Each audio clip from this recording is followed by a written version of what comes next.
Hello guys, welcome back to our channel. তো কেমন আছো তোমরা সবাই? আশা করি তোমরা সবাই ভালো আছো এবং আমরাও ভালো আছি। তো সারা ফ্যামিলি ব্লগসে আপনাদের অনেক অনেক স্বাগত জানাই। তো আজকে মায়ের তরফ থেকে আমি ভিডিও করছি, যেহেতু এখন আমরা বেরাবো 4:10 বাজে। তো এখন আমরা বেরাবো হচ্ছে নেপাল যাওয়ার উদ্দেশ্যে। তো এখন যাবো হচ্ছে আমরা স্টেশন। তো পুরো ব্লগটা তোমরা কন্টিনিউ দেখতে থাকো এবং সঙ্গে। তো এখানে বিধু রেডি হয়ে গিয়েছে। তো মা এখানে রুমগুলো ভালো করে ঝাড়ঝাঁটা দিয়ে দিচ্ছে, যেহেতু আমরা ভোরবেলা বেরাচ্ছি। তো সকালে ঝাড়ঝাঁটা দেওয়া যাবে না, তাই এখনই দিয়ে দিচ্ছে।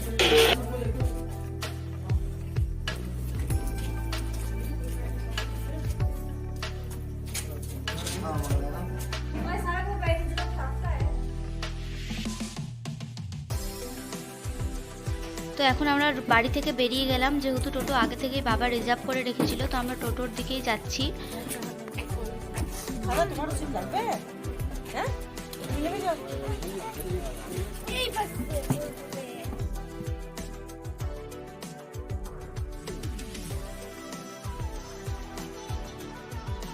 তো এখানে সবাই আমরা একসাথে টোটোতে উঠে গেলাম, আর লাগেজগুলো সব কিছু ঠিকঠাক করে আমরা চলে যাচ্ছি মালদা টাউন স্টেশনে। তো তোমাদের সাথে শেয়ার করা হয়নি আমরা কয়জন যাচ্ছি। তো আমরা যাচ্ছি টোটাল 8 জন।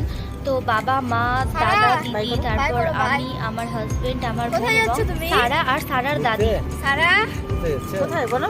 ওই সারা, দেখো এদিকে দেখো। তো এখানে আমরা টোটো থেকে নেমে স্টেশনের সামনে দাঁড়িয়ে আছি। তো এখানে সব লাগেজ পত্রগুলো বাবারা নামাচ্ছে। এটা আমাদের মালদা টাউন স্টেশন। কি সারা কি দেখাচ্ছে? ঘড়ি ঘড়ি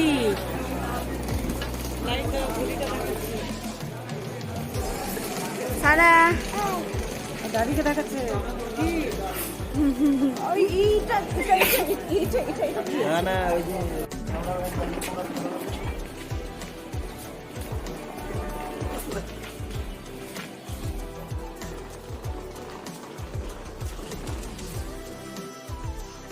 এখানে আমরা 3 নাম্বার প্ল্যাটফর্মে ওয়েট করছিলাম ট্রেন আসার অপেক্ষায় ছিলাম আমরা সবাই।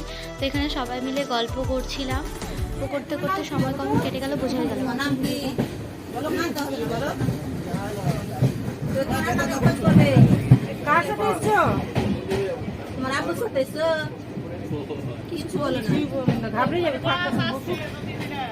সামনের যে ক্লিপটা দেখছেন, এই ক্লিপটা হলো একটা বাচ্চা হারিয়ে গিয়েছিল ট্রেনে। তো সে কোনো কথাই বলছিল না এবং পাশে তার বাবা ছিল। তার বাবা থাকা সত্ত্বেও সে বলছিল না যে এটা আমার বাচ্চা।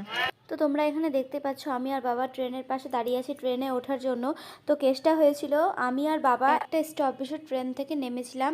নামার সাথে সাথেই ট্রেনটা ছেড়ে দেয়। তো তারপর আমরা অন্য একটা বগিতে উঠে যাই এবং স্টপেজে থামার পর আমরা আমাদের বগিতে ফিরে আসি।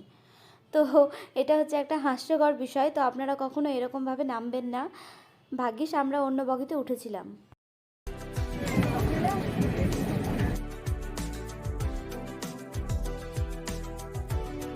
তো ফাইনালি আমরা আমাদের গন্তব্যের স্থান পৌঁছিয়ে গেলাম। তো আমরা নেমেছিলাম যোগবাণী স্টেশনে। তো উঠে বসে শুয়ে কখন যে 6-7 ঘন্টা কেটে গেল বোঝাই গেল না। তো এখন আমরা যোগবাণী স্টেশন থেকে নেপাল গেট পার করে চলে যাব ডিরেক্ট বিরাটনগর হসপিটালে। তো চলো যাই।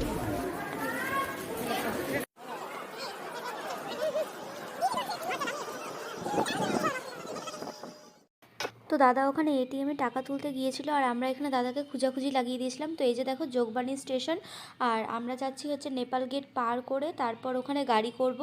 গাড়ি করে সোজা চলে যাব বিরাটনগর। তো ওখানে যাচ্ছি আমরা বাবার জন্য, বাবার অপারেশন হবে চোখ। তো এই যে এটাই হচ্ছে নেপাল গেট। তো এই গেটটা পার করেই আমরা গাড়ি করব।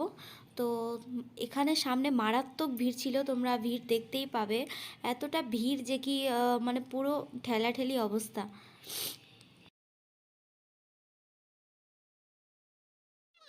তো এখানে বসে আমরা ওয়েট করছিলাম বাবাদের জন্য, কারণ বাবারা পাশেই হোটেল রুম ভাড়া করছিল তাই। তো ফাইনালি হোটেলে রুম নেওয়ার পর আমরা সবাই মিলে রুমে বসে গল্প করছিলাম। দিয়ে তারপর বাড়ি থেকে যেই টিফিনগুলো নিয়ে এসেছিলাম, লুচি, তারপর আলু ভাজা, এসব খাওয়া দাওয়া করে টিফিন করেই আমরা চলে যাব হাসপাতালের দিকে। তো সেখানেই শুরু হবে চেক আপ করা।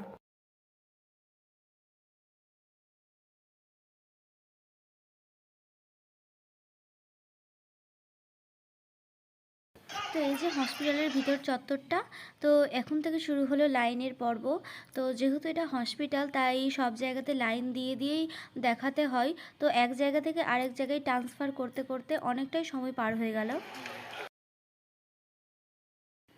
তো লাইনে দাঁড়ানোর পর বাবার ডাক্তার দেখানো কমপ্লিট হয়ে গেল এবং ডাক্তার দেখানোর পর ডাক্তার বলেছে যে বাবার ডান চোখে ছানি পড়েছে এবং ডান চোখেই ডান চোখের নার্ভ শুকিয়ে যাচ্ছে আস্তে আস্তে। তো এটা এমার্জেন্সি, অপারেশন না করালে পরবর্তীকালে আরও প্রবলেম দেখা দিতে পারে।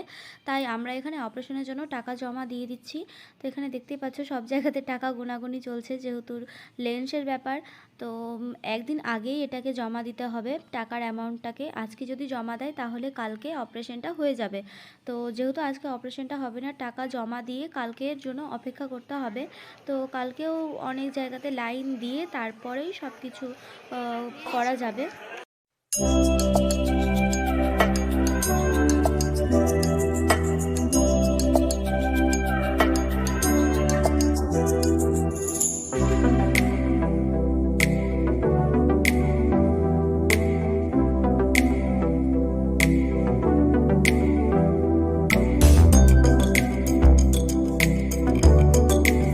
সারাটা দিন কেটে গেল এই হসপিটালের মধ্যে, নেপাল হসপিটালে।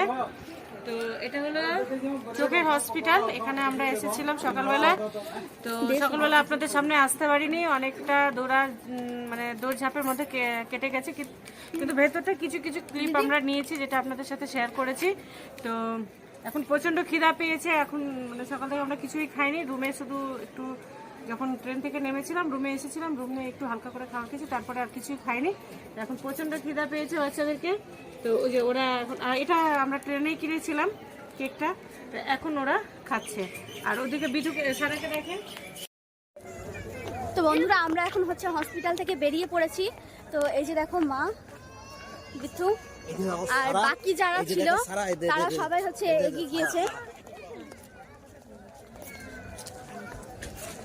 এই যে দেখো বন্ধুরা, এখনো আমরা হসপিটাল চত্বরেই আছি। তো এখন আমরা চলে এসেছি চায়ের দোকানে। তো তোমরা দেখো, আমরা এখন চা খাবো। জল খেতে খেতে গান চলে এলো আমার। না দিলে তো খুব ভালো হয়।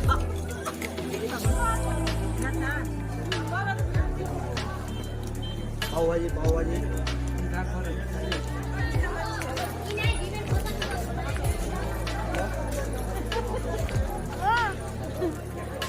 মা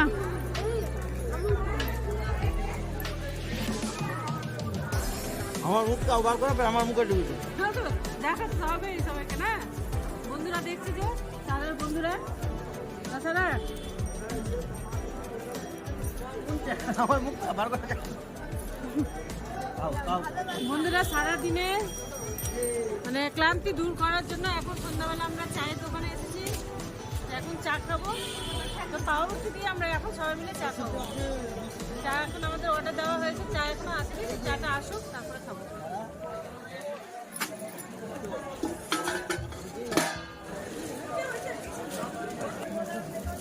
বলো চায় কি কি দিয়েছো? বলো কি কি দিয়েছো? চিনি, চাপাতি আর দুধ। আর স্পেশাল কিছু না? হ্যাঁ, চায়ের সাথে আছে নেপালের মানুষের ভালোবাসা নাকি? এটা না দিলে চা কমপ্লিট হয় না, এই জন্য এটা অনেক মাস্ট, এটা চায়ের মধ্যে দিতেই হবে। কি বলেছি বদি? ঠিক বলেছি?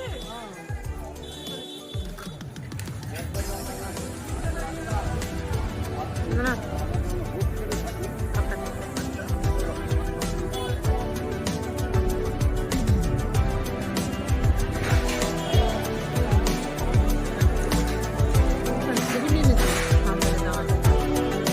সন্ধ্যাবেলা চা খাওয়ার পর এখন আমরা যাব বিরাটনগর ঘুরতে।